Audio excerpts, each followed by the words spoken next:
morning, good morning. Got some block drops.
What's going on? Good morning.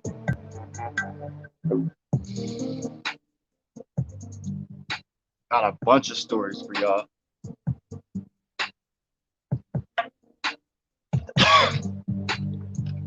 I know yesterday was a tough day for me, I'm not gonna lie. And I've been super tired, just doing a lot of stuff. But I'm actually gonna drop a few podcasts about a number of different things. The other day was George Floyd's birthday, what I believe would have been his 48th birthday. I will be sharing some things about that later on too. If you have not seen the Remembrance Gathering that I aired yesterday, go ahead and check that out too. So I want to get into it. Black high school students suspended for planning a protest against white students waving a Confederate flag. You got to be kidding me. No, I'm not. Coosa High School in Rome, Georgia is under fire after a group of black students were suspended for planning a protest against a Confederate flag that was allowed to be waved by white students. A white Coosa High School student said she was yelling and loud in meeting with school administrators, but they didn't suspend me. However, when a group of black students organized a peaceful protest at the school, they were suspended.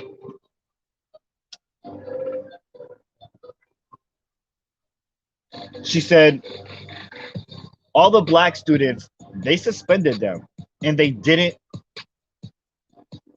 All the African Americans, they suspend them, and they didn't suspend them, referring to the white and Hispanic students who were not suspended.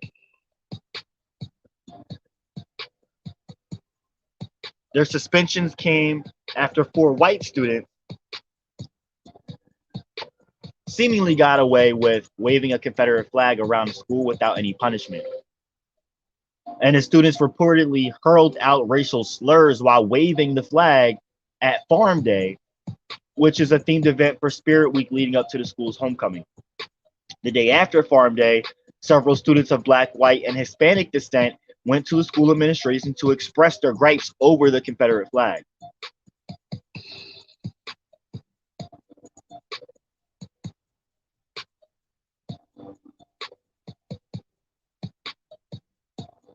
I guess they, decided to make a protest about it, and the administration said, "We're aware of tomorrow's planned protest. Police will be present here at school, and if students insist on encouraging this kind of activity, they will be disciplined for encouraging unrest." Are you serious? What makes matters worse is that students say only the black students were suspended, but the white and Hispanic students who participated in that protest as well didn't get suspended. You got to be fucking kidding me.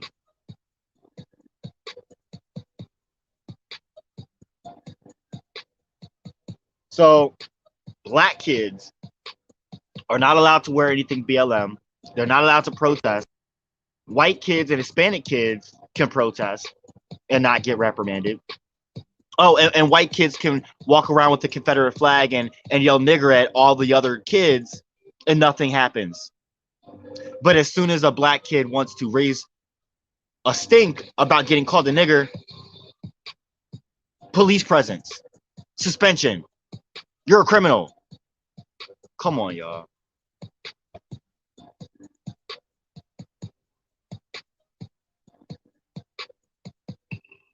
This needs to be brought to light. Make this administration accountable. Many of the parents supported the protest and brought the students food and water while they stood outside. However, the suspensions remain ongoing and will last until the 22nd.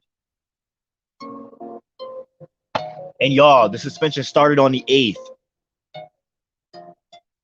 The students aren't even going to be allowed to attend the homecoming event. For standing up for themselves, for speaking out against being bullied. Yo, check your people, y'all. White people, check your people. For real. This is in Rome, Georgia. Rome, Georgia, y'all.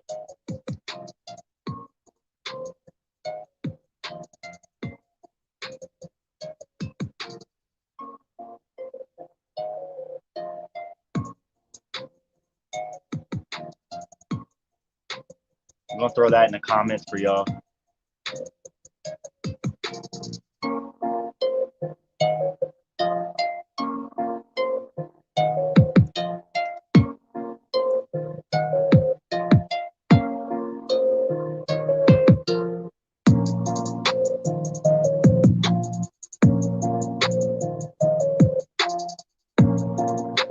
Well, the link to that article is way too long to throw in the comments, so I will go ahead and drop on the Facebook page so you can check the article out there.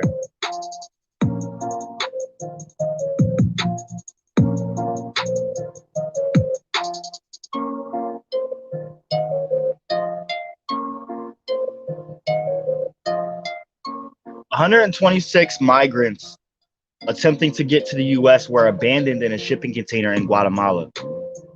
After locals heard screams and shouts, they were rescued, according to BBC News. The majority of the migrants were from Haiti, 11 from Nepal, and 9 from Ghana. Police in Guatemala found and freed 100 of those 26 abandoned.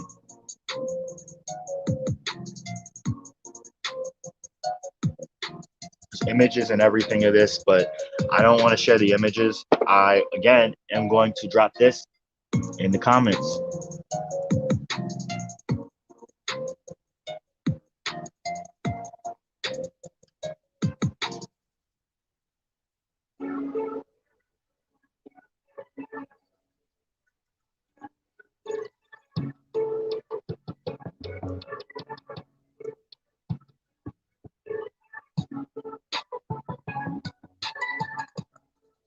There's another article I found that is really interesting.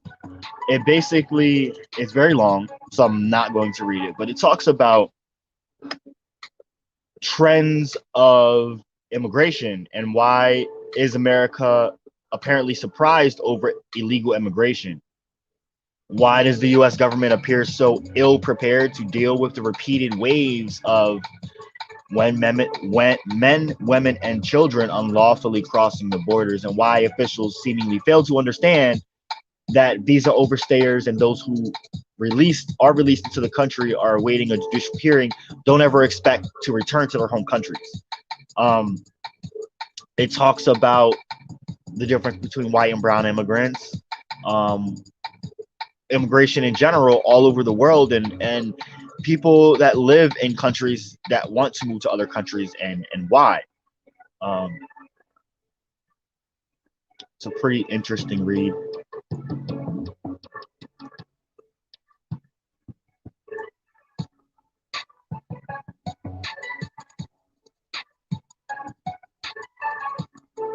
So I live currently in Lancaster County, Pennsylvania. A county over from me is York County, and there's an interesting article here for locals.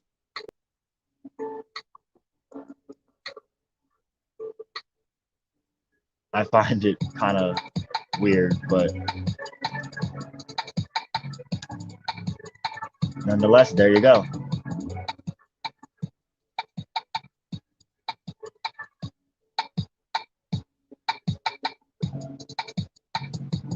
When her relative couldn't get on the waiting list for a kidney transplant, a doctor had to step in. Tests showed his kidney function was not severe enough, but Anania, a physician who specializes in kidney disease treatment, knew better. The labs didn't show the true picture, and the condition runs in her family. So for Black Americans, a rigorous scientific evidence led to a test that leaves some off kidney transplant lists.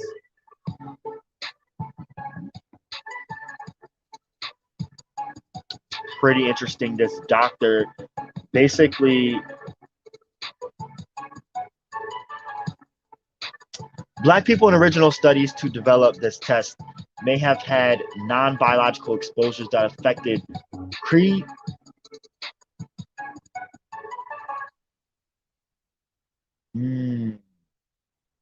Goodbye and the spam call. Hello to a phone plan with okay, spam. so I know what this is. I'm gonna post this in the comments too because I don't want to get into this as far as digging into it.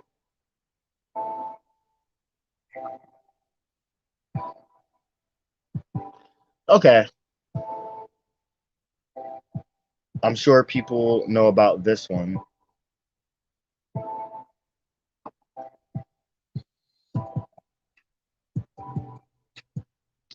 An attorney representing the families of the three people who died at the hands of a former Wisconsin police officer filed another federal lawsuit against him Wednesday, saying that his department taught him to view Black people as dangerous.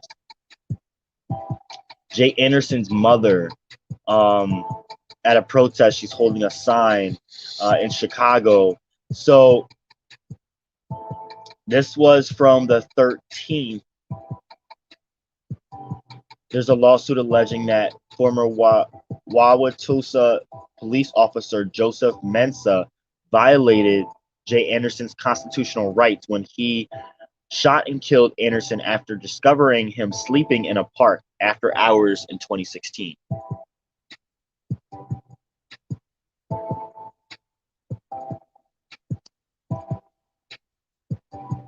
So Mensah, who is Black, said Anderson was reaching for a gun, and a county prosecutor declined to bring charges to the case. And this county has a police department with a history of racist officers dating back decades. 80s and 90s, where police officers dressed in blackface and Ku Klux Klan literature was present, but officers were never disciplined. The lawsuit also asserts that the city is 95% white, but Black people make up 83% of arrests.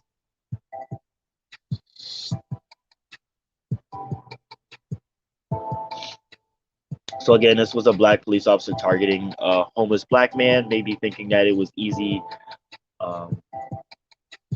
target. I threw that in the comments for y'all.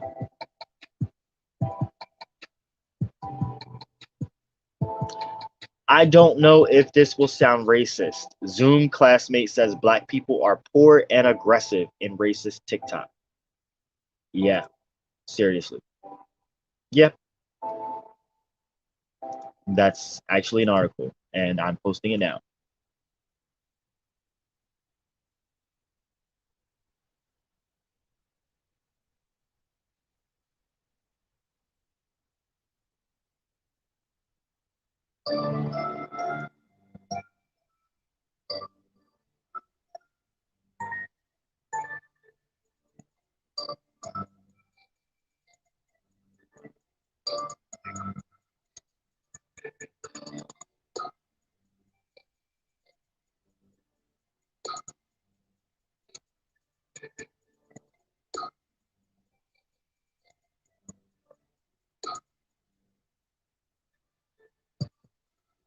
The state of Cornelius Frederick sues Michigan residential treatment facility after a teen died from cardiac arrest following use of improper restraint by staff. It's a pretty long one, but I'm gonna share anyway.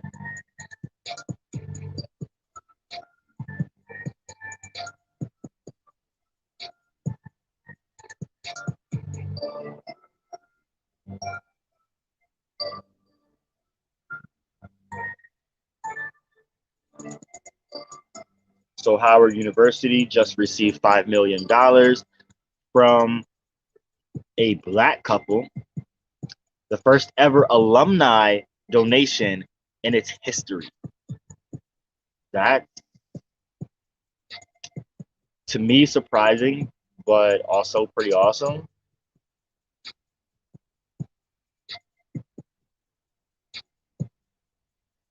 You can find that article on the Facebook page.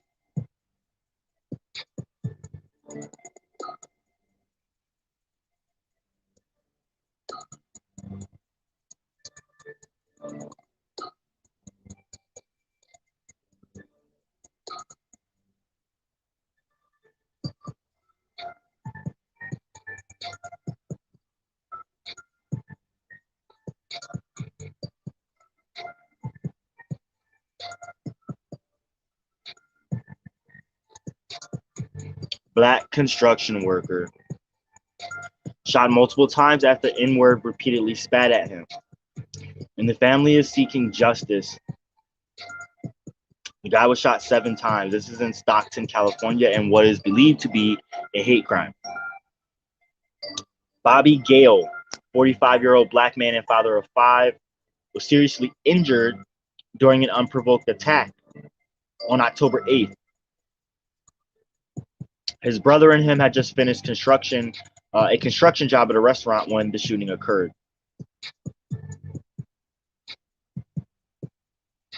Apparently, there was someone driving past and almost hit him.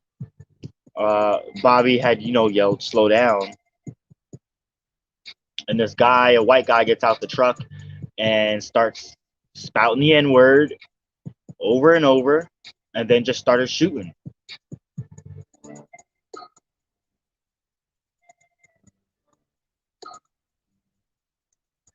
It's crazy.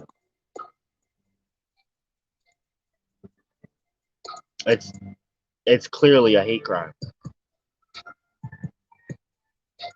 We can't even just we we can't live or breathe without worrying if someone's just gonna outright just kill us out of nowhere. And it's interesting that this guy's name is Bobby, and then we have Barry, which is the same situation. Like, just happened to be out, and somebody don't like black people. They just decided to kill him on sight. No different.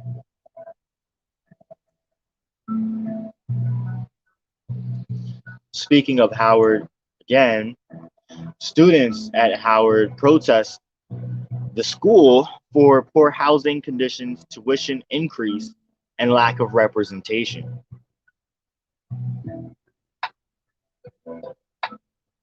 They gathered at the Blackburn University Center on the school's Northwest DC campus during lunch, refusing to leave until school administrators respond to the request for a meeting with student leadership on future housing plans, an in-person town hall forum with Howard president, and the reinstatement of affiliate trustee positions with voting power. The other issues that led to the Tuesday's protest included tuition and corona preparedness, according to an anonymous student who remained to be unidentified, fearing discipline from the university.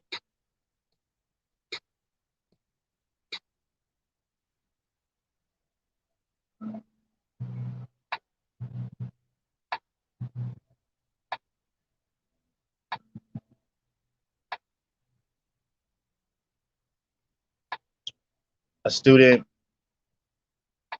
explains that it's really about just making sure that they're united, but also as HBCU students, and that they're in buildings that were taken up by great people. They have a long list of alumni that would be doing themselves a disservice if they didn't take a stand.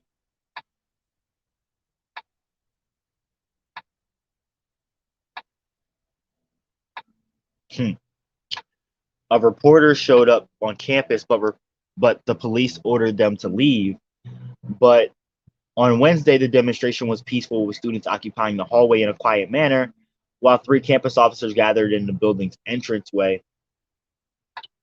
People leaving the demonstration weren't allowed back in.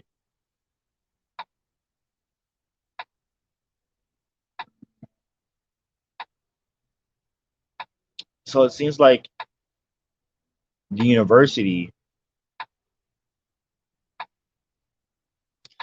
is doing what they can to keep this kind of under wraps. They don't want people knowing about it. I mean, because it's an HBCU. I get it. Although for me, I've had a bone to pick with Howard for quite a while now. For not exactly those reasons, but a couple of other reasons.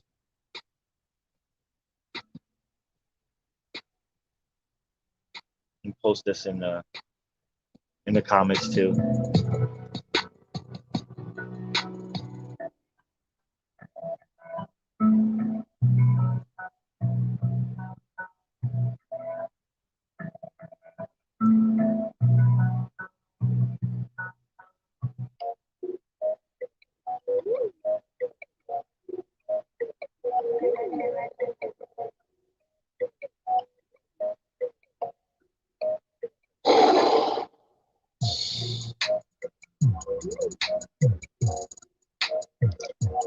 And 3 Georgia men go on trial for the 2020 murder of Ahmaud Arbery. That came out, was it yesterday? That news was released, which is great news, but you know how this stuff goes. I'm not holding my breath until I get some concrete shit. But this is about Ahmaud Arbery, who was shot and killed while jogging through a neighborhood February 23rd of last year. And the cell phone video of his last moments was recorded by one of the 3 defendants at the center of the case. So Greg McMichael, Travis McMichael, and William Bryan all face state charges of felony murder, malice murder, aggravated assault, false imprisonment, and criminal attempt to commit false imprisonment. While the video showing Arbery's death is very damaging to the defense, the gaps in it will allow each side to introduce their own narrative about the encounter.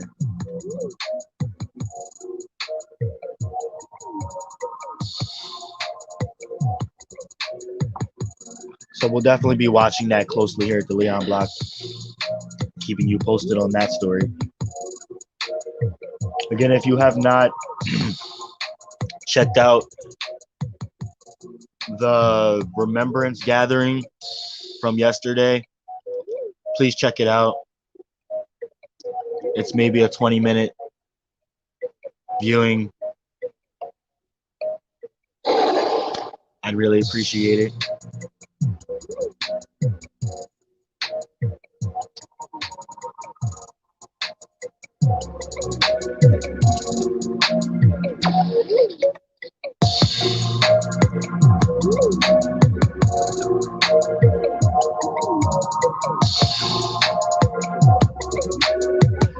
You know, I'm always sharing, talking about Aaliyah and sharing stuff about Aaliyah.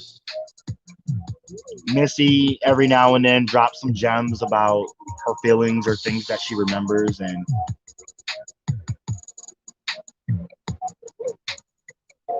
this is specifically in reference to 4-page letter.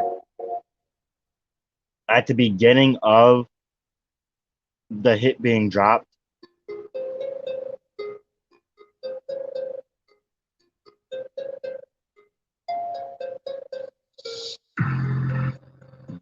excuse me, at the beginning of 4-page letter, you know, when like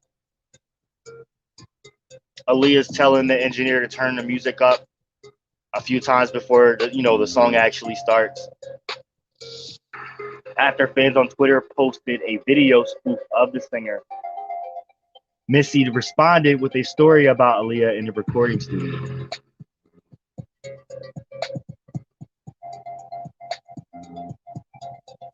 She said, fun fact, when I was in the booth singing this, my engineer had the music too low, so I was telling him to turn it up, but Aaliyah thought I meant to do it, so she sung it like I did it on the demo, but it was a mistake, so she loved it, so we kept it like that.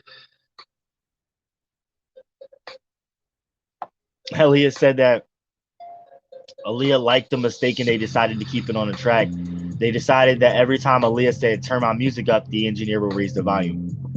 So I just think that's really cool.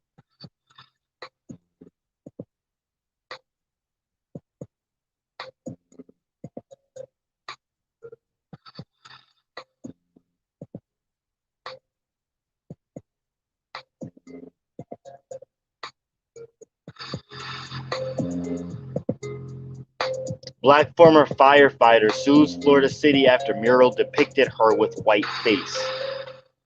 She's black. Again. The shit that people do. Oh, and they paid her $80,000 too. The woman's name is Latasha Clemens. She sued the city of Boynton Beach, which is about 60 miles north of Miami, for defamation and negligence. Her depiction in a mural hung in a fire station and presented June 3rd of last year elicited embarrassment and anger, according to her lawsuit. Being depicted as white was not only a false presentation of Clemens, it was also a depiction that completely disrespected all that Clemens, which is the first female black firefighter for the city, had accomplished. Her determination, focus, and hard work, the lawsuit says.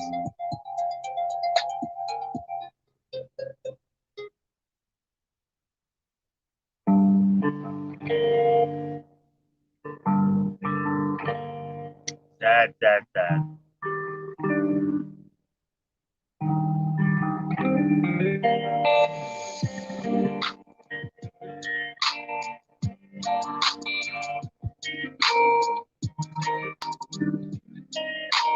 That's in the comments for y'all.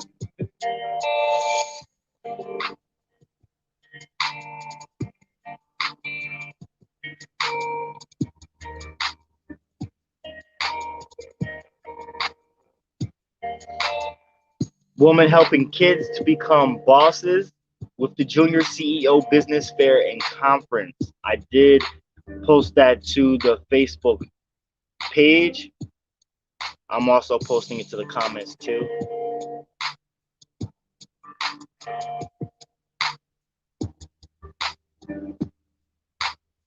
NAACP official demands accountability following violent arrest of wheelchair-bound Ohio black man.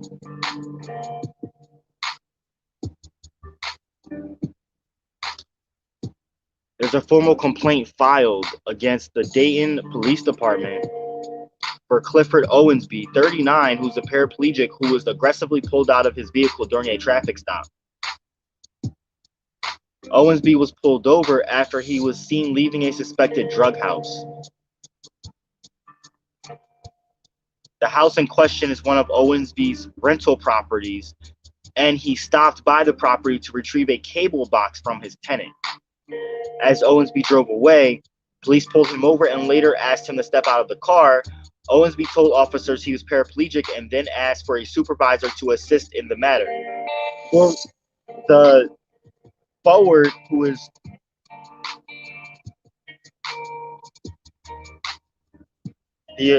Forward, who's the attorney, says at this point officers forcibly pulled Owensby out of the car.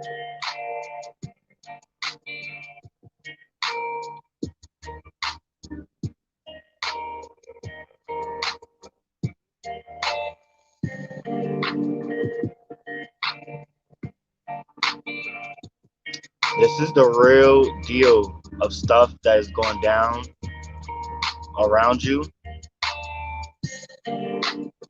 that is out there. I mean, I just found all this stuff. People have busy lives, yes, but and the mainstream media is not going to put this at the forefront for you to see it or know it. I know that. But the point is, us here at the Leon Block, we're going to make sure that we can bring as much of these stories to the forefront for you so that you do know what's going on. Because this is not okay. It's not okay at all. And I think the problem is that most of us really don't get to hear about this stuff. So it's kind of like out of sight, out of mind. If we do hear even a piece of it, it's something that sticks. And, you repeat what you hear sometimes. So my hope is that these articles get put out there. Now I'm helping boost them. I'm going to continue to. So that's a pretty long block drop for today, 30 minutes. Wow. Usually I'm just like 10 minutes and that's it. And I actually think there are more drops that I have to do. I just can't find the rest of them at the moment. So stay tuned. That's the rest for that. I will be back with a George Floyd dedication as well. Be good, y'all. Have a great day.